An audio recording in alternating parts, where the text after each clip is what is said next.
Identifying the right order blocks is key to profitable trading, as it aligns your trades with the moves of the big players in the market. In today's video, we are diving deep into the details of order blocks, starting from what order blocks really are, how to spot valid order blocks on the chart, and trading strategies associated with order blocks that you might encounter in the market. We will also break down the essential rules and criteria that transform a regular order block into a high-probability trading setup. So, if that sounds interesting to you, kindly hit the like button, also subscribe and turn on the notification bell to stay updated each time we make new videos. Now, let's get started. First, what is an order block? An order block refers to a specific price area where large institutional traders have placed significant buy or sell orders, which often represent areas of high market activity. For example, in a bullish setup, an order block is the zone linked to the last bearish candle that appears just before a strong upward move, resulting in a valid break of structure. Likewise, in a bearish setup, it represents the zone around the last bullish candle before a significant downward move that leads to a valid bearish break of structure. Now, let's explore the psychology behind these zones. The idea of treating them as potential reversal points comes from the belief that they are manipulation zones created just before major price moves. Traders see these areas as spots where significant buy or sell orders were placed.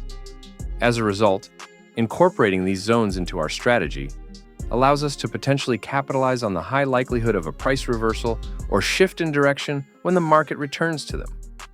Now let's move on and explore how to identify a valid order block using candlesticks. In a bullish setup, an order block is usually the last bearish candle before a strong upward price movement begins. This candle often breaks below or sweeps the liquidity from the lowest point of the previous candle. For instance, in the bullish example, the red candle is marked as the valid order block because it's the last bearish candle before the upward impulse, having taken out the prior candle's low and swept its liquidity. On the other hand, in a bearish scenario, an order block is the last bullish candle before a downward impulsive move. This candle typically breaks above or sweeps the liquidity from the previous candle's high. Now, let's go over the key criteria and rules for identifying valid order blocks in the market and how we can leverage them effectively. First, for an order block to be confirmed, the price must sweep liquidity, either above or below the previous candle. Second, there must be an inefficiency or imbalance left behind near the order block.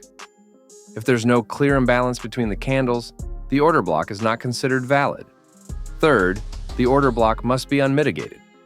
Valid order blocks are typically used only once. We focus on the initial reaction when price first returns to that zone. Once the order block is mitigated, it should no longer be treated as a key area for future trades. Rule number 4 highlights that a high-quality order block must lead to either a break of structure or a change of character in the market. Break of structure and change of character are critical because they signal whether the market is likely to continue its current trend or reverse direction. To better grasp how order blocks work, let's look at a few more examples. Imagine a sequence of bullish candles as shown in the illustration. Initially, market momentum was bearish until a small bullish candle formed, right before the price pushed upward with 3 strong green candles. This small bullish candle marked a significant low point and also swept the liquidity below the previous candle. As we've noted before, if the candles that follow the order block don't create a noticeable imbalance, then the order block cannot be considered valid. In this 3-candle formation, notice that the upper wick of the first candle and the lower wick of the third do not overlap the full body of the middle candle. This gap indicates imbalance. Since all the criteria for a valid order block are present, this particular candle qualifies as one. Looking slightly above, we observe another sharp upward movement. The red candle just before the surge is the last bearish candle formed, and it swept the liquidity below the previous bearish candle. Additionally, a clear imbalance is visible between the 3 candles in this sequence, With all the conditions fulfilled, this bearish candle is considered a valid order block, likely to act as a potential reversal zone if the price pulls back and taps into it. As shown here, this bearish candle is the last candle that formed before price begins another bullish move. However, it doesn't qualify as a valid order block because it failed to break below the low of the previous candle. Let's look at another example shown in the second diagram. Here, the price drops below the previous candle's low, creating a liquidity sweep with a bearish candle, which at first appears to be a valid order block. However, there is no clear imbalance among these three candles, and the order block got mitigated by the upper wick of the following bullish candle. Because of this, it doesn't meet the key criteria and cannot be considered a valid order block or used as a demand zone. In such cases where liquidity is taken but there's no imbalance, or the order block is quickly mitigated, we instead look to the next candle for validity. In this example, the bullish candle that follows is recognized as the valid order block, as there is a clear imbalance immediately after the candle.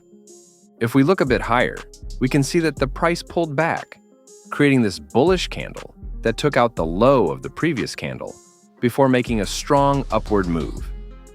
However, there is no visible imbalance, and the order block got mitigated by the wick of the following candle.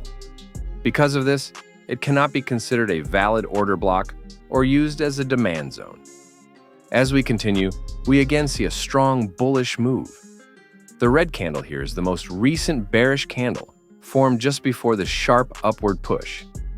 This candle clearly swept the liquidity beneath the prior bullish candle. Additionally, the price forms a clear imbalance among the next three candles, and there is no sign of mitigation. Since all the key criteria are met, this bearish candle qualifies as a valid order block. These concepts also apply to bearish market conditions. It's essential to understand that these concepts work across multiple timeframes and on any chart that follows price action. Now, let's move on to a real chart example and put everything we've discussed into practice by identifying valid order blocks in a live market scenario. On the screen, we have the Bitcoin 15-minute chart. As observed, the overall market trend is bullish. Beginning our analysis from this lowest point, we notice that price formed a change of character by breaking and closing above a significant lower high. With this change of character confirmed, the next step is to identify the order block linked to this movement. Looking down here, we have this red candle as the last bearish candle that formed before this bullish impulse, having taken out and swept the liquidity below the previous candle. We also notice a clear imbalance near the candle, as its upper wick and the lower wick of the third candle do not overlap the body of the middle candle. Since all the key criteria are met, this bearish candle qualifies as a valid order block. So moving forward, we see that the price has initiated another upward movement, leading to a break of structure. Now we want to identify the order block associated with this move. Down here, we have this red candle as the last bearish candle before the upward push. It has also taken out the low of the previous candle. However, upon highlighting it, we notice that there's no visible imbalance, and the order block is also mitigated by an upper bullish candle. Therefore, we cannot consider it a valid order block. Now, as mentioned earlier, if our identified order block is mitigated, we should consider the next candlestick as the valid order block. But in this scenario, the next candle doesn't have any imbalance, as well as the following two candles. So we move to the next candle, which is this bullish candle, as it took out the low of the previous candle, sweeping its liquidity, and also has a clear imbalance. So this is our valid order block. And as you can see, price pulled back, tapped into it, and pushed to the upside. So if we had a buy limit set on this order block, it would have given us a profitable trade. So that's it about order blocks. I hope you found it useful and informative. If yes, don't forget to hit the like button, also subscribe and turn on the notification bell to stay updated with our latest strategies and insights. Thanks for watching, and see you in the next video.